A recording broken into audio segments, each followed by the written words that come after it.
Bonjour. Donc, toujours dans le cadre de la liquidation d'impôts, on passe à l'exercice 7. L'entreprise Deltanor, créée en 2012, vous communique les données suivantes en fin 2019. Ici, s'il vous plaît, vous devez faire attention pour l'année. Parce que si vous êtes dans 2019, le Code général des impôts de 2019. De 2020, le Code général des impôts de 2020. 2025, le Code général des impôts de 2025. Et le barème, donc, ça dépend de l'année. Donc ici, on va utiliser le barème de 2019. Total des produits, 3 millions, dont 1 million non imposable. Total des charges, toujours année 2019, 1 million, dont 200 000 non imposables. Base de CM. Ici, vous avez la base de CM. On vous donne la base de CM au taux de 0,5%. 20 millions de dirhams. Pardon. Montant de l'IS 2018, 400 000. Montant de CM 2018, 350 000. Pourquoi on va dans l'année 2018 alors que nous, on est dans l'année 2019? Parce que au niveau de l'IS, on a toujours besoin de l'exercice de référence. Si on est en 2019, pour calculer les acomptes à verser de 2019, on aura besoin du montant de l'IS dû de 2018, le montant de l'IS payé. D'accord? Ça, d'une part. D'autre part, toujours au niveau de l'IS, je calcule l'IS et je calcule la CM et je compare et je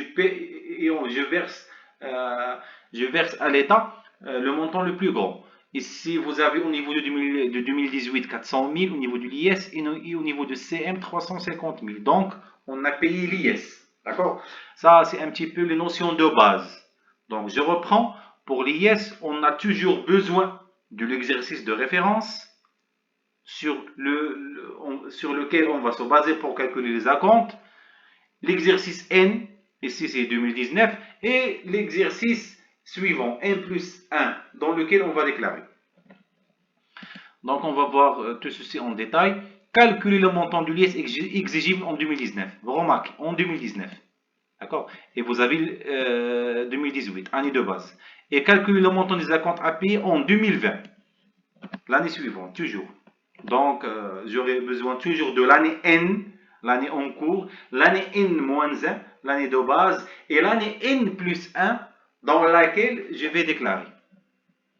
Calcul de l'IS exigible en 2019. Donc, résultat comptable avant impôt, c'est total des produits.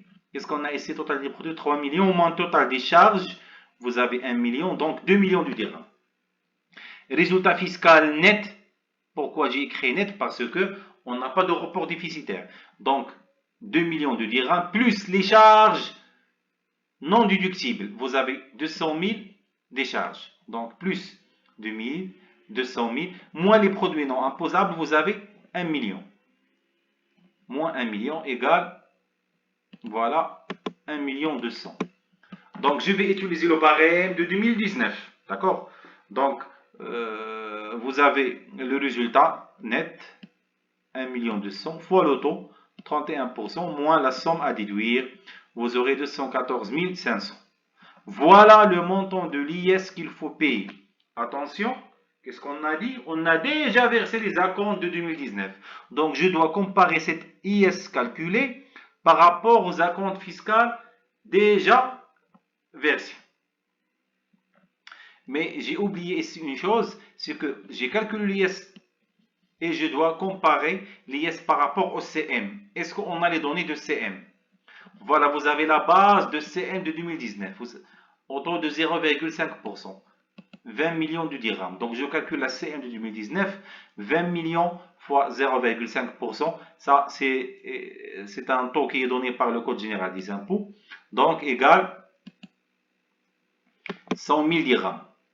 Égale 100 000 dirhams. Donc, on a l'IS calculé, c'est combien? 214 500. Est supérieur au C1. Par conséquent, l'IS dû 214 500. Donc, je compare cette IS dû par rapport aux acomptes déjà versés. Donc, maintenant, les acomptes, calcul des acomptes versés en 2019. On va se baser sur quoi? On va se baser sur 2018. On a l'IS de 2018 est supérieur au CM de 2018. Donc les acomptes sont calculés sur la base de l'IS de 2018. Vous avez ici l'IS de 2018, 400 000. D'accord? Donc 400 000 que je divise par 4 égale 100 000 dirhams. Qu'est-ce qu'on a dit au niveau de la partie théorique? Les acomptes provisionnels, on se base sur l'exercice de référence et on le divise par 4. Ça donne 100 000 par acompte. Vous avez le premier acompte, on doit le payer avant le 31-3, puis le deuxième avant le 36, le troisième avant le 39, le quatrième avant le 30-12. Et c'est un acompte de 100 000. Donc le total des acomptes de l'année 2019 égale l'IS dû de 2018. Maintenant, donc un petit schéma. Donc vous avez le premier acompte avant le 31-3. On a dit que c'est quoi un acompte? C'est un avance, une sorte d'avance que l'entreprise donne à l'État. Et à la fin de l'année, on va régulariser. Donc le premier acompte, le deuxième avant le 36, le troisième avant le 39, le quatrième avant le 31-9 et régularisation. Soit vous avez un excédent, soit un complément. On doit faire la régularisation avant le 31-3 de 2019. D'accord? Donc ici, en principe, je dois changer parce que c'est 2019 et non pas 2018. Donc 2019, c'est également 2019 parce que l'année en cours c'est 2019. Je dois déclarer dans l'année N plus 1. 2019.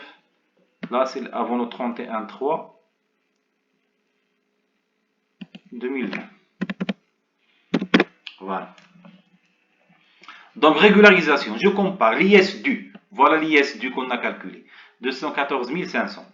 Donc, j'ai ici 214 500 dirhams. Acompte provisionnel versé, 400 000.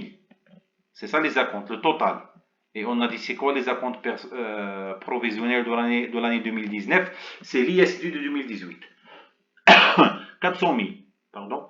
Il s'agit d'un excédent de versement. Nous, on a versé 400 000 alors que l'IS dû il est de 214 500.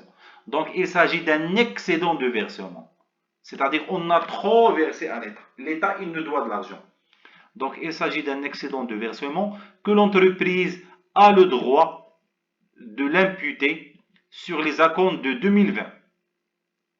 Donc de combien cet excédent? C'est 400 000, combien on a versé, moins ce qu'on doit donner à l'État. Donc 400 000 moins 214 500, ça donne 185 500 dirhams. Donc ça, c'est l'excédent du versement. Maintenant, les acomptes à verser en 2022. On va se baser sur quoi? On va se baser sur l'IS dû de 2019. Pardon. Vous avez l'IS dû de 2019, 214 500. Donc 214 500, que je divise par 4, ça donne 53 625 dirhams. Par acompte. Le premier acompte à verser avant le 31-3-2019. 0.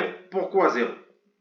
En principe, je dois verser à l'État 53 625, mais attention, il y a un crédit d'impôt, excédent de versement de 185 500. Donc l'État, il me doit. Donc, dans ce cas, l'État, il vous dit, vous avez le droit de l'imputer. Donc, je vais écrire 185 500, ce que l'État me doit, moins 53 625, ce que je dois à l'État. Le reste, c'est un crédit d'impôt encore, 131 875 dirhams. Deuxième acompte, 0. Pourquoi? Parce que je dois à l'État ce montant, moins l'acompte que je dois verser, le deuxième acompte, 53 625. Donc le reste, c'est 78 250 dirhams. Troisième acompte, toujours 0. Pourquoi? Parce que l'État, il me doit 62 250 dirhams, moins ce que je dois à l'État, 53 625. Le reste, c'est 24 625 dirhams. D'accord? Le quatrième acompte, c'est pas 0, mais c'est 29 000. Pourquoi? La différence. Ce que je dois à l'État, c'est 53 625, moins ce que l'État il me doit, 24 625, donc la différence 29 000 dirhams. Comme ça, j'ai imputé l'excédent. Ça s'appelle un excédent de versement. D'accord? Là, s'il vous plaît, je suppose, si ici j'ai trouvé l'inverse, à compte provisionnel versé 400 000, il y a dû 600 000. Ça s'appelle, dans ce cas, il y a un complément d'impôt et non pas un excédent. Un complément d'impôt qu'il faut régulariser avant le 31/3/2020. Je reviens à notre schéma. Voilà votre schéma de régularisation. D'accord? Pour l'année 2019, vous devez verser le premier acompte, le deuxième, le troisième, le quatrième, et vous devez régler avant le 31/3/2020. Vous aurez toujours soit un excédent, soit un complément d'impôt. Un excédent à imputer, s'il y a un complément d'impôt, il faut le payer avant le 31/3/2020. Donc, c'est tout ce qu'on peut dire à propos de l'exercice 7. Dans le prochain vidéo, on va passer à l'exercice 8. Merci pour votre attention.